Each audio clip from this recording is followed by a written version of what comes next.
The lounge of the Waldorf Astoria glowed with a soft, golden haze, its chandeliers casting delicate patterns across the polished marble floor. Edward Marshall sat alone at a corner table, a glass of vintage Bordeaux in his hand, the deep red liquid catching the light like a fleeting memory. At 65, he was the picture of success. CEO of Marshall & Co., a financial empire that spanned continents, a man whose name commanded boardrooms and silenced doubters. His silver hair was neatly combed, his tailored suit impeccable, but his eyes, sharp and gray, held a void no amount of wealth could fill. He'd just closed a deal that afternoon, a billion-dollar merger that would cement his legacy. The negotiations had been brutal, a chess game of wits and wills, and Edward had emerged victorious as always. Yet here, in the quiet hum of the lounge, with jazz drifting from a distant piano, he felt no triumph. Only a hollow ache, one he'd carried for decades, buried beneath layers of discipline and ambition. 20 years ago, he'd walked away from Sophie. She'd been his wife. Gentle, warm, a woman who saw the world in shades of kindness he couldn't comprehend. He'd ended it with a signature on a divorce paper telling her, "You don't fit in my world." The truth was harsher. She'd slowed him down, her quiet pleas for time and presence clashing with his relentless climb to the top. And then, there was Jacob, their son, a bright-eyed boy who'd loved baseball and begged his father to watch him play. Edward hadn't. Jacob died at 10, taken by leukemia, and Edward had been in London, signing contracts when the call came. He took a sip of wine, letting the bitter edge linger on his tongue.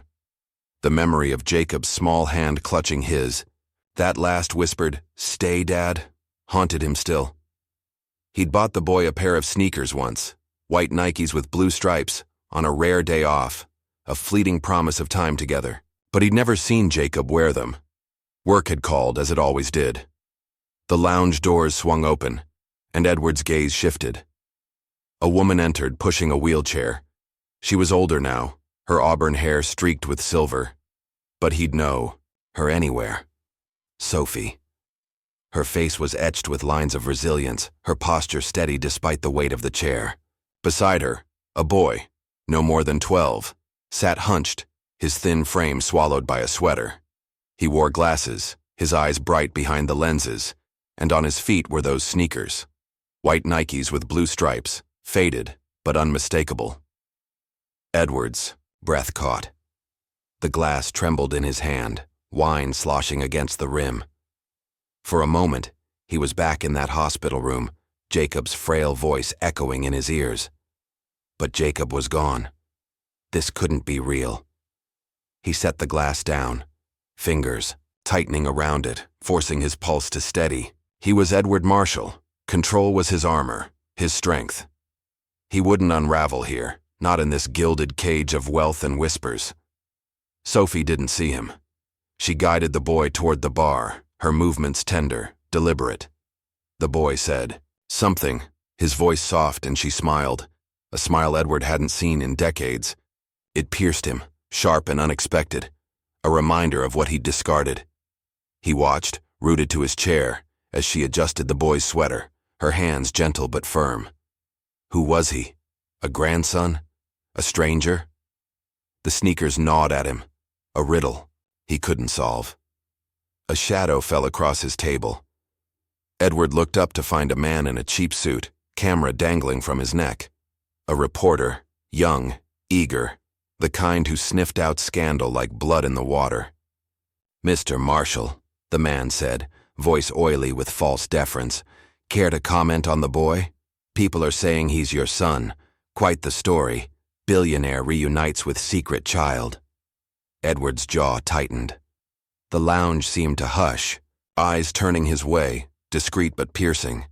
He could feel the weight of their curiosity, the threat of rumors that could unravel his carefully built world. 20 years of discipline screamed at him to stand, to lash out, to crush this insect with a single call to his lawyers. But he didn't. He leaned back, folding his hands on the table, his face a mask of steel. "Don't let me repeat myself," he said, voice low and cutting, each word a blade. "I don't answer rumors." The reporter hesitated, then smirked, snapping a photo before retreating. The flash burned Edward's vision, but he didn't flinch. He wouldn't give them the satisfaction. Inside, though, his mind raced. Sophie. The boy. Those damn sneakers. It wasn't coincidence, it couldn't be. Yet he sat there, still as stone. The picture of composure, while his heart thudded against his ribs. He glanced back at Sophie. She was helping the boy with a glass of water, her focus unwavering. She hadn't noticed the exchange, hadn't seen him. For that, he was grateful. He wasn't ready, not for her eyes, not for the judgment he knew they'd hold. He'd spent a lifetime building walls guarding his pride, his honor. But now, in this moment, those walls felt brittle, cracked by a pair of faded shoes and a past he couldn't outrun.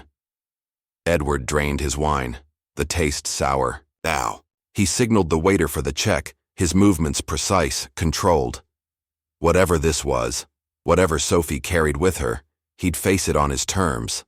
Not here, not under the glare of chandeliers and prying lenses. He was a man of dignity, forged in boardrooms and tempered by loss. He wouldn't let emotion rule him, not after all these years.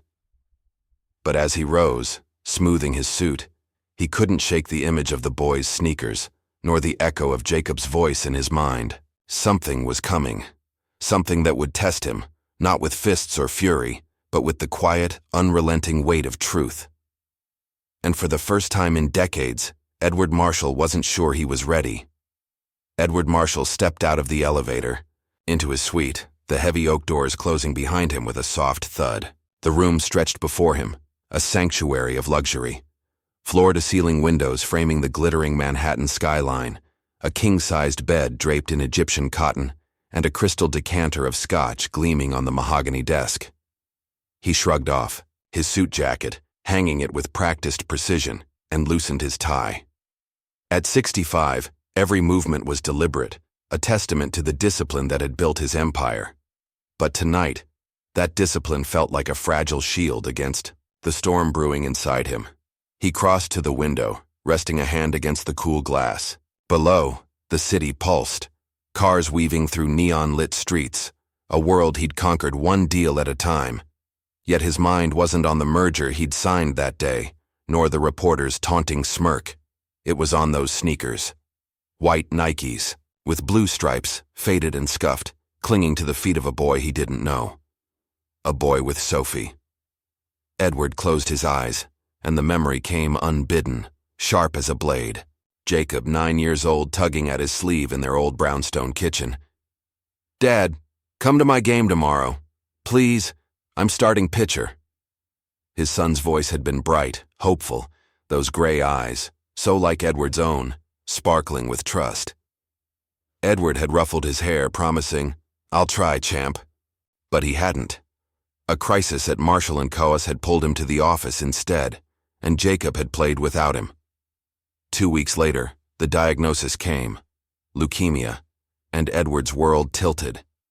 He'd bought the sneakers a month after that, a rare afternoon away from the boardroom, picking them out with care. White with blue stripes, Jacob's favorite colors. He'd meant to give them to him, to sit on the porch and watch him lace them up, but a call from London had come, a deal too big to miss, and Edward had left them in a box on the counter. He opened his eyes, the city lights blurring into streaks. Jacob never wore those sneakers.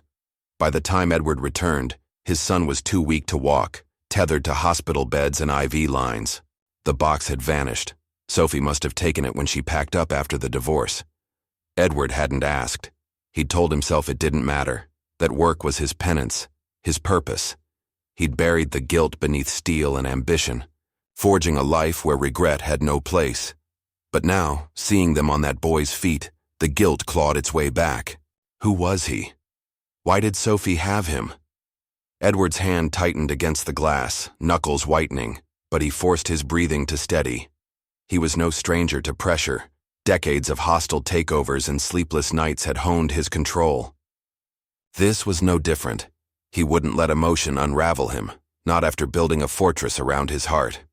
He turned from the window, crossing to the desk. The scotch tempted him, its amber glow promising numbness, but he ignored it. Instead, He pulled out his phone, thumb hovering over the screen. For a moment he hesitated, pride warring with need, but then he dialed. His assistant, Claire, picked up on the second ring, her voice crisp despite the late hour. "Mr. Marshall?" "Claire," he said, keeping his tone even, "I need information. Sophie Marshall, my ex-wife. She's here at the hotel with a boy about 12 in a wheelchair. Find out who he is, where they're staying, what she's doing now, discreetly. I want it by morning." "Of course, sir," Claire replied, unflinching as always. "Anything else?" Edward paused, the words catching in his throat. He wanted to ask more, to demand answers about the sneakers, about Sophie's life, but he stopped himself. "No, that's all." He hung up, setting the phone down with a click that echoed in the silence. His hands trembled slightly, and he clenched them into fists, willing the tremor away. He wasn't a man who begged or broke. He was Edward Marshall, CEO, Titan, a name, carved in stone. But the sight of those sneakers had shaken something loose, a crack in the armor he'd worn for 20 years. He sank into the leather armchair, staring at the phone. Claire would deliver. She always did. By morning he'd have facts, cold, hard data to anchor him. Sophie was a social worker now. He'd heard through whispers years ago. She'd traded their Upper East Side penthouse for a modest life, raising no fuss when he'd offered alimony she never took. The boy, Liam was it, could be anyone. A nephew, a foster child, a stranger she'd taken in. But those sneakers tied him to Jacob, to a past Edward couldn't escape. He leaned back, closing his eyes again. The memory shifted, Jacob in the hospital, his small hand gripping Edward's fingers. "Stay, Dad," he'd whispered, voice faint. Edward had stayed that night, but not the next, nor the one after. Deals had called, deadlines loomed, and he'd convinced himself Sophie could handle it. She'd begged him once, her voice breaking. Over the phone, "He needs you, Edward." He'd hung up, telling himself it was for the best. Jacob died a week later, and Edward had been in a conference room, pen in hand, when the news came. His eyes snapped open, chest tight. He stood abruptly, pacing to the window again. The city stared back, indifferent. He wasn't that man anymore. Or, so he'd told himself. He'd built Marshall & Co. into a legacy, a monument to discipline and self-respect. But what was it worth if the sight of a pair of sneakers could undo him? Edward straightened, smoothing his shirt. He'd face this, whatever it was, with the same resolve that had carried him through boardroom battles. No anger, no weakness, just control. Claire's report would come, and he'd decide then. For now, he'd wait, a man of dignity in a world that tested it at every turn. But deep down, beneath the steel, a question lingered. Had he lost more than he'd ever gained? Edward Marshall stood in the hallway of the Waldorf Astoria, the plush carpet muffling his steps as he lingered, near the elevator. The air carried a faint scent of lavender, a touch of elegance that clashed with the storm churning inside him. He'd spent the night sleepless, Claire's report burning a hole in his mind. Sophie, a social worker now, living simply in Queens. The boy, Liam, 12, wheelchair-bound with a heart condition. No blood tie to Edward, just a name and a mystery. And those sneakers, white Nikes with blue stripes, still unexplained. He'd come here to see her, to ask, though he wasn't sure what he'd say. His hands were tucked into the pockets of his charcoal vest, a habit to hide the tension he refused to show.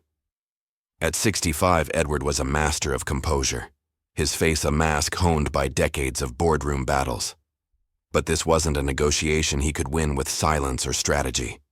This was Sophie, his past, his failure. And he felt the weight of it like a stone in his chest. A faint melody drifted down the hall, soft and halting, the notes of a piano. Edward followed it, drawn despite himself, until he reached a small lounge tucked behind glass doors. Through the panes, he saw them. Sophie, her silver-streaked hair pulled back, sitting beside Liam at a baby grand. The boy's fingers moved. Over the keys, slow and unsteady, but the tune was unmistakable. Claire de Lune, a piece Jacob had loved.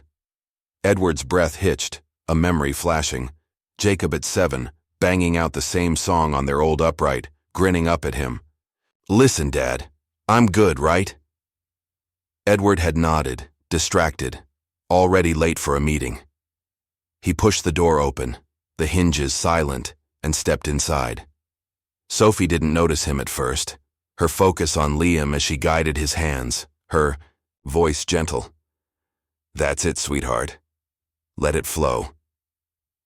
The boy smiled, a fragile curve of lips, his glasses slipping down his nose. Edward's gaze dropped to his feet. Those sneakers again, laces loose, the blue stripes faded but vivid against the black of the wheelchair. His throat tightened, but he swallowed it down, forcing his stance to remain steady. "Sophie," he said, his voice low, cutting through the music like a blade. She froze, her hands hovering over the keys. Liam stopped too, looking up with wide, curious eyes.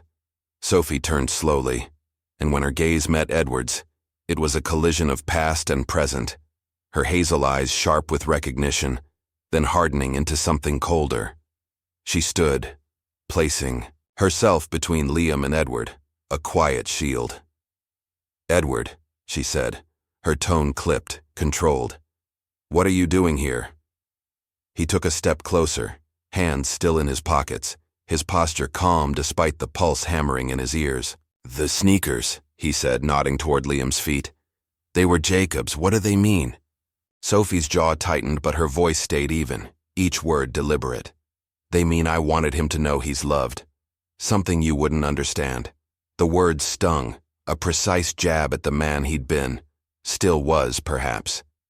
Edward felt the old urge to defend himself, to explain the years of sacrifice, the empire he'd built. But he didn't.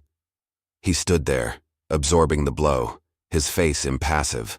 "I'm not here to argue," he said. "I just want to know." Sophie's eyes flickered, a storm of emotions he couldn't read. Before she could respond, a voice cut through the room, sharp and mocking. "Well, well." The great Edward Marshall, slumming it with the common folk. Edward turned. Richard Grayson stood in the doorway, arms crossed, a smirk twisting his lips. 58, lean and silver-haired. He was a rival from the old days. Once a friend, then a foe after Edward outmaneuvered him in a takeover a decade ago. Richard's tailored suit screamed money, but his eyes burned with something personal, bitter. Behind him a few hotel staff lingered, whispering, their glances darting between the two men. "Found your long-lost family, have you?" Richard continued, his voice loud enough to carry. "What's the headline? Billionaire reunites with bastard son. The tabloids will eat it up." Liam flinched, shrinking into his chair. Sophie's hand rested on his shoulder, steadying him, but her glare fixed on Richard. Edward felt a flare of anger, hot, primal, but he crushed it, his fists clenching in his pockets. He wouldn't rise to this, not here, not in front of Sophie, not with the boy watching. "Think what you want, Richard," he said, his voice a blade of ice cutting through the taunt. "I don't stoop to your level." Richard laughed, a harsh bark. "Oh, you're above us all, aren't you? The untouchable CEO. Tell me, how's it feel to see what you threw away?" Edward held his gaze, unblinking, his silence a wall. Inside, the words tore at him, Sophie's quiet strength, Liam's frailty, the echo of Jacob in every note from that piano. But he wouldn't break. Dignity was his armor, forged through years of restraint. Richard wanted a fight, a crack in the facade. Edward wouldn't give it. Sophie stepped forward, her voice firm. "That's enough. Leave, Richard. This isn't your business." Richard smirked again, but he backed off, tossing a final barb. "Enjoy your reunion, Marshall. It's all you've got left." He turned, striding out, the staff scattering in his wake. The room fell silent, the piano's last note lingering. Liam looked up at Sophie, uncertain. "Who was that?" "No." "Unimportant," she said softly, squeezing his shoulder. Then she faced Edward, her eyes piercing. "You've seen what you came for. Go." Edward nodded once, a curt acknowledgement. He wanted to say more, to ask about Liam, the sneakers, her life. But her stance was a barrier he wouldn't breach. Not yet. He turned, walking out with measured steps, his back straight, his face composed. But as the door closed behind him, the weight of her words, of Richard's scorn, settled deep. He'd kept his dignity, his control, but at what cost? The hallway stretched ahead, empty and cold, and for the first time in years, Edward felt the cracks in his pride begin to widen. Edward Marshall stood outside the weathered door of a modest apartment building in Queens, the evening air cool against his skin. The brick facade was chipped, the stoop sagging under years of neglect, a far cry from the glass towers and marble halls of his world. Claire's report had led him here. Sophie's address, a third-floor walk-up she'd called home for nearly 2 decades. He'd come alone, no driver, no entourage, just a man in a tailored coat stepping into a life he'd once discarded. His hand hovered over the buzzer, but he didn't press it. Sophie wasn't home. She'd taken Liam to a doctor's appointment. Claire had confirmed. Edward wasn't sure if that made this easier or harder. He climbed the stairs, each creak under, his polished shoes a reminder of the distance between them. At the third-floor landing, he paused before her door, number 3B, the paint peeling around the edges. He'd brought a key, slipped to him by a discreet contact who owed him a favor. It wasn't legal, wasn't right, but Edward needed answers. And pride wouldn't stop him now. He turned the lock, the click loud in the silence, and stepped inside. The apartment was small, lived in, a world of warmth he'd never known. A sagging couch sat against one wall, piled with mismatched pillows. A bookshelf overflowed with children's titles. The Velveteen Rabbit, Charlotte's Web, their spines worn from use. A faint scent of lavender hung in the air, the same as the hotel, but here it felt real, not manufactured. Edward's gaze swept the room, landing on a small table by the window. There, among a stack of bills and a half-finished mug of tea, was a music box, dark wood, intricately carved, a gift he'd given Sophie on their wedding day 30 years ago. He crossed the room, his steps slow, deliberate. The box was scratched, its edges dulled by time, but it was hers. Ours, he corrected himself, though that felt like a lie. He lifted the lid, and a tinny melody spilled out, soft and mournful, for Elise, her favorite. Inside, nestled on faded velvet, were a handful of treasures. A photo of Jacob, gap-toothed and grinning in a baseball cap. A hospital bracelet, tiny and frayed, with his name inked in black. And a folded piece of cardstock, yellowed at the edges. Edward's fingers trembled as he unfolded it, revealing Sophie's neat handwriting. For Liam, from Daddy Jacob. The far air left his lungs. He sank onto the couch, the note clutched in his hand, the music box still chiming beside him. Liam wasn't his son, not by blood, not by law. He was a boy Sophie had taken in, a child she'd given Jacob sneakers to, a piece of their son's love passed on to someone else. Edward stared at the words, the truth sinking in like a stone. She hadn't kept the shoes for spite or sentiment. She'd kept them for this, for Liam, for a boy who needed them more than a memory ever could. His chest tightened, a wave of guilt crashing over him.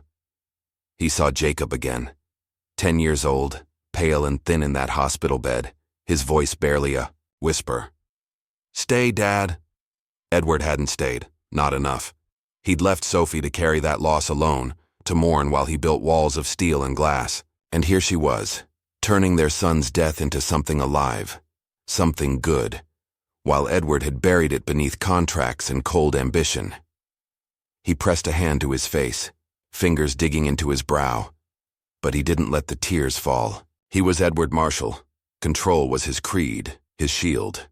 He wouldn't break, not here in her home, surrounded by the life she'd forged without him. The music box wound down, the last notes fading, and in the silence he heard his own heartbeat, steady but heavy. He folded the note, placing it back with care, and closed the lid. The photo of Jacob stared up at him, a silent witness to his failures. He stood, smoothing his coat, his movements mechanical. This was the twist he hadn't expected. Not a scandal, not a hidden heir, but a quiet act of grace. Sophie had taken his absence and made it mean something. Liam wasn't a threat to his honor. He was a mirror, reflecting what Edward had let slip away. He could leave now, walk back to his suite, let this discovery fade into the shadows. But something held him. The weight of that note. The echo of Jacob's smile. The door clicked open behind him. Edward turned, heart lurching, but it wasn't Sophie. A neighbor, an older woman with a grocery bag, peered in. "Who are you?" she demanded, eyes narrowing. "This is Sophie's place." Edward straightened, his voice calm, authoritative. "A friend. I was just leaving." She didn't look convinced, but she stepped aside, muttering under her breath. Edward walked past her down the stairs, the music box's melody still looping in his mind.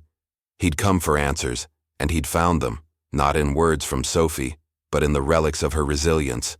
Liam wasn't his, but those sneakers tied them all together. Jacob, Sophie, this boy he didn't know. And Edward, standing on the outside, looking in. Back on the street, the city noise swallowed him, horns blaring, voices shouting, but he barely heard it. He stood under a flickering street lamp, hands in his pockets, his face a mask of composure. Inside, though, the cracks widened. He'd spent 20 years guarding his pride, his dignity, telling himself it was enough. But this quiet truth, challenged everything. He wasn't the titan he'd thought, not here.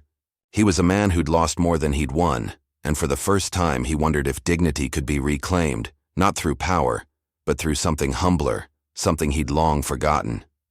He hailed a cab, sliding into the back seat with a nod to the driver. The Waldorf awaited, its lights a beacon of the life he knew. But as the car pulled away, Edward's hand rested on the photo he'd slipped into his pocket. Jacob's face, a reminder of what he'd left behind, and a question he couldn't yet answer. Edward Marshall stood in the doorway of the Waldorf Astoria's East Wing lounge, the murmur of voices and clink of glasses fading into a distant hum. It was late afternoon, the light slanting through tall windows, casting long shadows across the hardwood floor. He'd tracked Sophie here after days of wrestling with what he'd found in her apartment, the music box, the note, the truth about Liam. He hadn't slept, not really, but his face betrayed none of it. Jaw set, eyes steady, the posture of a man who'd faced worse than sleepless nights and lived to tell the tale. Inside, Sophie sat near the fireplace, a tray of tea on the table beside her. Liam was with her, perched on a cushioned chair, his wheelchair folded against the wall. The boy's thin fingers toyed with the laces of those sneakers, Jacob's sneakers, tying and untying them with a quiet focus that tugged at Edward's chest. He looked healthier today, a faint flush in his cheeks, though the fragility lingered in his frame. Sophie glanced up mid-sentence, her eyes locking with Edward's, and the air between them thickened, charged with 20 years of silence. He stepped forward, hands clasped behind his back, each stride measured. "Sophie," he said, his voice low but firm, cutting through the room's soft din. "We need to talk." She didn't rise, didn't flinch, but her fingers tightened around her teacup. "You've said enough by showing up," she replied, her tone cool, edged with steel. "What more do you want?" Liam looked up, his glasses catching the firelight, curiosity flickering in his gaze. Edward hesitated, then pulled out a chair sitting across from them. He kept his movements slow, deliberate, a signal he wasn't here to fight. "The sneakers," he said, nodding toward Liam's feet. "I know they were Jacob's. I need to understand why." Sophie set the cup down, the porcelain clinking sharply against the saucer. "You don't get to need anything from me, Edward. Not after you walked away." The words landed like a blow, but Edward didn't recoil. He leaned forward slightly, elbows resting on the table, his voice steady despite the ache beneath it. "I'm not here to excuse what I did. I just want the truth." Sophie's eyes narrowed, but before she could answer, Liam shifted, reaching under the cushion beside him. He pulled out a folded piece of paper, creased and worn, and held it up. "Is this what you mean?" he asked, his voice soft, uncertain. "I found it in my stuff." Edward's breath caught. Sophie's hand shot out, but Liam handed it to her first, and she unfolded it with a reluctance that spoke volumes. She stared at the page, then slid it across the table toward Edward. Her expression unreadable. "Read it," she said, her voice quieter now, almost a whisper. He took the letter, his fingers brushing the edges as if it might crumble. Sophie's handwriting greeted him again, the same neat script from the music box note. But this was longer, rawer. "Dear Jacob, I'm sorry I couldn't save you. I tried, God knows I tried, but it wasn't enough. Your dad wasn't there, and I couldn't fill that space. I'm keeping your sneakers, your music, all the little things you loved. I'll give them to someone who needs them, someone I can save this time. I hope you forgive me. I love you always, Mom." Edward's throat closed, the words blurring as he read them again. He saw her then, Sophie in that hospital room, alone, cradling Jacob's hand while he was halfway across the world signing deals. She'd written this after, a confession to a son who couldn't hear it, a vow she'd kept with Liam. He looked up, meeting her gaze, and for the first time, he saw the pain she'd carried, mirrored in his own. "I didn't know," he said, his voice rough but controlled, each syllable a struggle. "I should have been there." "You weren't," she snapped, but her eyes glistened, betraying her. "You chose your empire over us. I chose to live for him." Liam watched them, silent, clutching the sneakers like a lifeline. Edward set the letter down, sliding it back to Sophie with a gentleness he hadn't known he still had. "I'm not here to take anything from you," he said. "I just needed to see it." The lounge doors burst open, and a voice cut through. Shrill, insistent. "Mr. Marshall, a word!" It was the reporter from before, camera flashing, a small crowd of guests turning to stare. "Is this your son? Sources say you abandoned him. Care to comment?" Edward's pulse surged, a flare of anger rising hot and fast. He could crush this, call security, sue for defamation, bury the story in an hour. But he didn't move. He sat there, hands flat on the table, his face a mask of calm. Sophie tensed, shielding Liam, who shrank back, eyes wide. "I don't answer rumors," Edward said, his voice a blade of ice, loud enough to carry. "You've got nothing here." The reporter smirked, snapping another photo. "We'll see what the public thinks."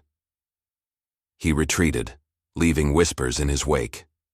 The room buzzed, eyes drilling into Edward, but he didn't flinch. He wouldn't give them the spectacle they craved. Sophie stood, gathering Liam's things. "You bring this with you wherever you go," she said, her voice low, cutting. "Leave us out of it." Edward rose too, meeting her gaze. "I'm not asking for forgiveness, Sophie. I just—" He stopped, the words failing him. "Take care of him." She didn't respond, guiding Liam toward the door, the wheelchair unfolding with a quiet snap. Edward watched them go, the letter's weight pressing on him. He'd kept his dignity, his control, but it felt hollow. The truth wasn't a victory. It was a mirror, showing him the man he'd been, the man he still might be. The crowd dispersed, the lounge returning to its polite hum, but Edward stood alone, the fire's warmth a faint echo against the cold settling in his bones. Edward Marshall stood in the grand ballroom of the Waldorf Astoria, the chandeliers above dripping light onto a sea of tuxedos and evening gowns. It was a charity gala. Black tie, high stakes, the kind of event where power flexed quietly behind polite smiles.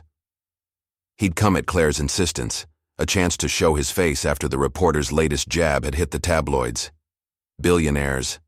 Secret son. The headlines were nonsense, but they stung, chipping at the armor of dignity he'd worn for decades. At 65, Edward was no stranger to scrutiny, but tonight, he felt every eye like a needle. He moved through the crowd, a glass of untouched scotch in hand, nodding at familiar faces, senators, CEOs, philanthropists who'd once been rivals or allies. His suit was impeccable, his silver hair catching the light, but inside he was raw. Sophie's letter haunted him, her words a quiet accusation he couldn't shake. He'd kept his composure in the lounge, faced the reporter without flinching. But the truth of Liam, of what Sophie had done with Jacob's memory, gnawed at him. He wasn't here to mingle. He was here to prove he still stood tall, unbowed by whispers. The orchestra shifted to a waltz, and the room parted slightly, revealing a figure near the bar. Richard Grayson. Edward's grip tightened on the glass, but his face remained a mask. Richard was 58, lean and sharp-eyed, his silver hair slicked back, his tuxedo tailored to a fault. Once a friend, then a foe after Edward outmaneuvered him in a brutal takeover 10 years ago, Richard had never forgiven the loss. He'd clawed his way back, built his own firm, but the bitterness lingered, a shadow in every glance. Richard spotted him, a slow smirk spreading across his face. He crossed the room, drink in hand, his stride deliberate, predatory. "Edward Marshall," he said, loud enough to turn heads. "The man of the hour, or should I say the man of the scandal." Crowd hushed, a ripple of anticipation spreading. Edward stood still, his posture rigid, his voice calm when he spoke. "Richard, I see you're still chasing headlines." Richard laughed, a harsh, grating sound. "Oh, I don't need to chase them. You're handing them out for free. Tell me, how's it feel to have your dirty laundry aired? A son you abandoned. Poetic, really, for a man like you." Edward's pulse surged, a hot flare of anger threatening to break through. He could end this, call Richard out, expose his own failures, turn the tables with a single cutting word. But he didn't. He set the scotch down on a passing waiter's tray, folding his hands behind his back. "You're wasting your breath," he said, his tone ice-cold, steady. "I don't play your games." Richard stepped closer, lowering his voice, though it still carried. "No games, just truth. You think you're above it all, don't you, the untouchable CEO? But I know what you did." He pulled an iPad from under his arm, tapping the screen with a flourish. A video flickered to life, the sound tinny but clear. Sophie's voice, broken and desperate, echoing from a hospital room. "Edward, please, Jacob needs you, come home." The call cut off, a dial tone buzzing. Then Richard's voice off-screen. "He didn't, did he?" The room spun. Edward saw it. Sophie beside Jacob's bed, her face streaked with tears, the phone trembling in her hand. He remembered that call 20 years ago, the London office buzzing around him as he muted it, too buried in a deal to listen. He'd told himself she'd manage, that he'd call back later. He hadn't. Jacob died 3 days after, and Edward had been signing papers when the news came. The crowd gasped, whispers rising like a tide. Richard smirked, holding the iPad up like a trophy. "You chose money over your own son, and now you're sniffing around Sophie again, pretending you care. Pathetic." Edward's hands clenched. Behind him, nails digging into his palms. But his face stayed stone. He could feel the weight of every stare, the judgment, the glee of those who'd waited for him to fall. He wanted to lash out, to shatter Richard's smug grin, to defend the man he'd been, but he didn't. He took a breath, slow and deep, and met Richard's gaze with unflinching calm. "You're right," he said, his voice steady, resonant. "I failed them. I wasn't there. But I'm not pretending now." Richard faltered, the smirk slipping. The crowd stilled, caught off guard by the admission. Edward stepped closer, his tone unwavering. "You want to tear me down? Go ahead. It doesn't change what I'm doing. Sophie and that boy aren't your pawns." Richard recovered, sneering. "Oh, spare me the redemption act. I was there for her when you weren't. I helped her, paid bills, got her through it. You think you can waltz back in with your billions and fix it?" The twist hit Edward like a punch. Richard, in love with Sophie, nursing a quiet devotion all these years. It wasn't just rivalry, it was personal. A wound Edward had never seen. He could use it, turn it against him, but he didn't. He nodded once, a faint acknowledgement. "You did what I couldn't," he said. "I don't begrudge you that." Richard blinked, thrown by the lack of fight. The crowd watched, breathless, as Edward turned away, walking toward the exit with measured steps. Flashbulbs popped, reporters, always lurking. But he didn't look back. His heart pounded, the video replaying. In his mind, Sophie's voice a knife twisting deeper. He'd kept his dignity, his control, but it wasn't triumph. It was surrender to the truth, to the man he'd failed to be. Outside, the night air hit him cold and sharp. He stood on the steps, hands in his pockets, the city sprawling before him. Richard had won this round, but Edward felt no rage, only clarity. He'd lost more than a battle tonight. He'd lost the illusion of his own honor. And for the first time, he knew it wasn't too late to earn it back. Edward Marshall stood alone in his suite at the Waldorf Astoria, the city skyline, sprawling beyond the floor-to-ceiling window like a map of his victories. The room was silent, save for the faint hum of the air conditioner, a sterile contrast to the chaos of the gala still echoing in his mind. Richard's video, Sophie's voice, trembling and desperate, played on a loop in his head. A wound reopened, after 20 years. At 65, Edward had faced hostile boards and ruthless rivals, but nothing had cut deeper than that moment under the ballroom lights, his failures laid bare for all to see. He set his untouched scotch on the desk, the amber liquid glinting in the dim glow of a single lamp. His hands moved to his tie, loosening it with a precision that belied the tremor in his fingers. The tabloids would feast on this, headlines screaming of scandal, of a billionaire humbled. But Edward didn't care about that. Not anymore. He cared about the boy in the wheelchair, the sneakers that tied him to Jacob, and the woman who'd turned loss into love while he'd built an empire on absence. He crossed to the window, resting a hand against the glass, the cold seeping into his palm. Below, Manhattan glittered, towers he'd financed, streets he'd shaped. It was his legacy, a monument to discipline and self-respect, but it felt hollow now. He saw Jacob's face in the reflection, 10 years old, pale and smiling, his small hand gripping Edward's in that hospital room. "Stay, Dad," he'd whispered, and Edward had promised he would. But he hadn't, not when it mattered. He'd left Sophie to carry that burden, and she'd borne it with a grace he'd never understood. The letter from the lounge burned in his pocket, its weight heavier than any contract he'd signed. Sophie's words, "I'll give them to someone who needs them," were a vow she'd kept with Liam, a boy Edward had no claim to but couldn't turn away from. Richard's taunts had stripped him bare, but they'd also lit a spark. Edward wasn't the man he'd been, not entirely. He could still choose differently. He pulled out his phone, dialing Claire with a steadiness that surprised him.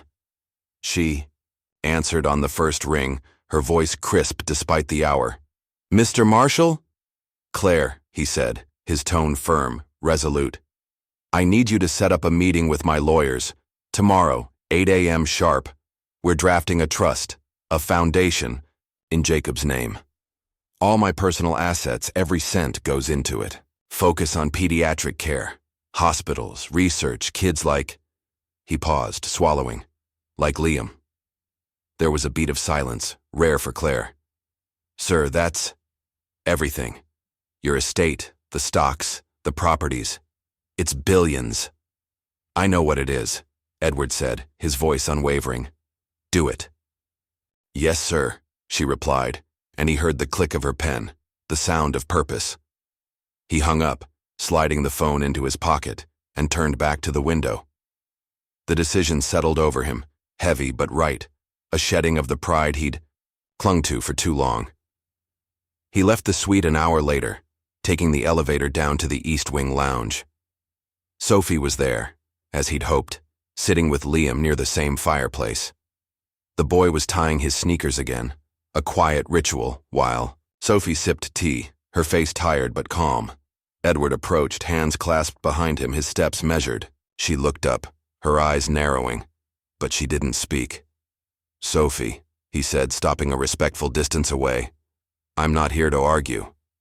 "Then why are you here?" she asked, her voice low, guarded. He reached into his coat, pulling out a single sheet of paper, a draft of the trust, printed hastily by the hotel's business center.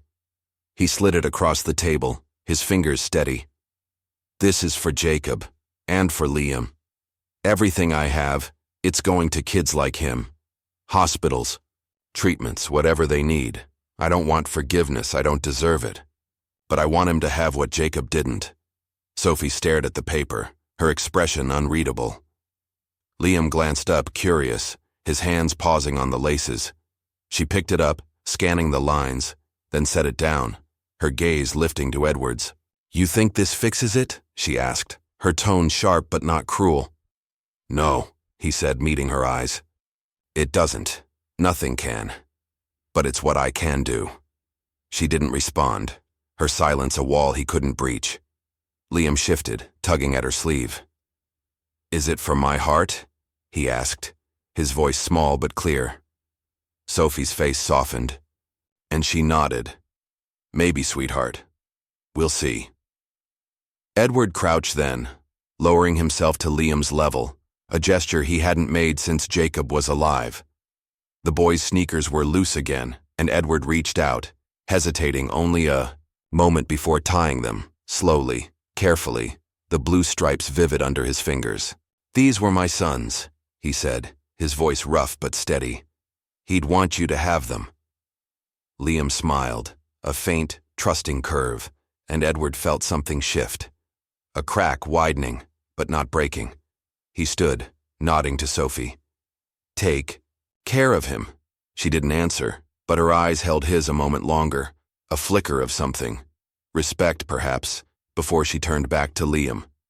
Edward walked away, the lounge fading behind him, the paper still on the table. Outside, the night was crisp, the city lights blurring as he moved through them. Back in his suite, he stood at the window again, hands in his pockets. The scotch sat untouched, a relic of a life he was leaving behind. He'd given up everything. Wealth, status, the empire he'd built, to reclaim a shred of the man he might have been. It wasn't redemption. Not yet. But it was a start. Dignity wasn't in the billions he'd amassed. It was in this act, this choice, this quiet surrender to responsibility. For Jacob, for Liam, for the family he'd failed, and the one he could still help. Edward Marshall stood in the atrium of St. Jude's Children's Hospital, the late afternoon sun streaming through skylights, bathing the room in a soft golden glow. 6 months had passed since the gala, since he'd walked away from the Waldorf Astoria's glittering chaos and signed over his fortune. The Jacob Marshall Foundation was launching today, billions funneled into pediatric care, a legacy not of steel and glass but of lives saved. At 65, Edward wore no suit, just a simple white shirt, sleeves rolled to his elbows, his silver hair slightly mussed from a morning spent unpacking supplies. The room buzzed with quiet energy. Doctors, donors, a handful of press-snapping photos from a respectful distance. A small stage held a piano, its black lacquer gleaming, and beside it stood Sophie and Liam. She wore a modest blue dress, her silver-streaked hair pulled back, her posture steady as always. Liam, healthier now, sat in a chair, no wheelchair. In sight, his sneakers, Jacob's sneakers, tied neatly, the blue stripes faded but proud. Edward caught Sophie's eye across the crowd, and she nodded once, a gesture small but weighted with something unspoken. He'd seen them often these past months, not by design, but by necessity. The foundation's work had drawn him to hospitals, to meetings where Sophie volunteered, her expertise as a social worker guiding him through the maze of need. They didn't speak of the past, not Jacob, not the divorce, but a quiet rhythm had grown between them, a shared purpose. Liam had become a fixture too, his shy smiles and quick questions about baseball tugging at Edward in ways he hadn't expected. The hospital director stepped to the podium, her voice warm as she introduced the foundation. "Thanks to Edward Marshall's generosity, we're saving lives, starting with children like Liam, whose surgery last month was fully funded by this trust." Applause rippled through the room, and Edward dipped his head, accepting it without flourish. The tabloids had quieted, their headlines fading as his wealth vanished into something real. He didn't miss it. The penthouses, the private jets, this felt truer. Sophie approached the stage, guiding Liam, who clutched a folded sheet of music. She leaned down, whispering something that made him smile, then stepped back as he settled at the piano. Edward moved closer, standing at the edge of the crowd, hands in his pockets. Liam's fingers hovered over the keys, then pressed down, and a melody flowed out. Clair de Lune, halting at first, then steadying, each note clear and bright. Edward's breath caught. It was Jacob's song, the one he'd played on their old upright. But this was different, finished, whole, a piece Sophie later told him Jacob had started but never completed. The crowd listened, rapt as Liam played, his thin frame swaying slightly with the music. Edward saw Jacob in him, not in blood but in spirit, the same focus, the same quiet joy. He glanced at Sophie, and she met his gaze, her eyes glistening but steady. When the final note rang out, soft and lingering, the room erupted in applause. Liam beamed, pushing his glasses up, and Sophie squeezed his shoulder, pride radiating from her. She stepped forward then, pulling the sheet of music from Liam's hands and crossing to Edward. The crowd parted, watching, but she ignored them, her focus singular. She held out the paper, her voice low, meant only for him. Jacob wrote the start. Liam finished it. This is what he'd have wanted, for you to hear it. Edward took the sheet, his fingers brushing hers. The contact brief but electric. He unfolded it, seeing Jacob's childish scrawl, half a melody, notes scratched out and rewritten, blended with Liam's careful additions, a harmony completed across years. His throat tightened, but he didn't look away. "Thank you," he said, his voice rough, steady, "for keeping him alive like this." Sophie's lips pressed into a thin line, not quite a smile, but her eyes softened. "It wasn't for you," she said, then paused. "But I'm glad you're here." She turned back to Liam, leaving Edward with the music in his hands, a fragile bridge between past and present. He stayed through the event, shaking hands, answering questions, but his mind was on that song, on the boy who'd finished it. When the crowd thinned, he found himself in a quiet corner of the hospital, a playroom where kids laughed over board games. Sophie was there, helping a girl with braid stack blocks, while Liam showed a younger boy how to tie a sneaker lace. Edward joined them, kneeling beside a table, handing out crayons without a word. Sophie glanced at him, surprised, but didn't protest. They worked in silence, the kids' chatter filling the space, and for the first time in decades, Edward felt no need to command, no urge to prove. He was just a man, 65, with hands that had signed away billions, now passing out colors to children who'd never know his name. Later, as the sun dipped low, he walked out with Sophie and Liam, the hospital doors closing behind them. Liam tugged at his sleeve, holding up the sneakers. "They're kinda old now," he said, grinning. "But I like 'em." Edward crouched, meeting his eyes. "They're perfect," he said, his voice warm, steady. "Keep them as long as you want." Liam nodded, satisfied, and Sophie watched, her expression unreadable but soft. They didn't speak of reunion, of family remade. Too much had passed for that. But as they parted, Edward felt a weight lift. He'd given up everything, not for forgiveness, but for this. A chance to be present, to build something beyond himself. Back at his modest apartment, no suite, no skyline, he stood by a small window, the music sheet on the table beside him. The city hummed outside, distant now, and Edward smiled faintly. Dignity wasn't in the empire he'd lost. It was here, in the quiet acts, the lives touched, the sun remembered. He'd fallen, but he'd risen too. Not as a titan, but as a man, and that he knew was enough.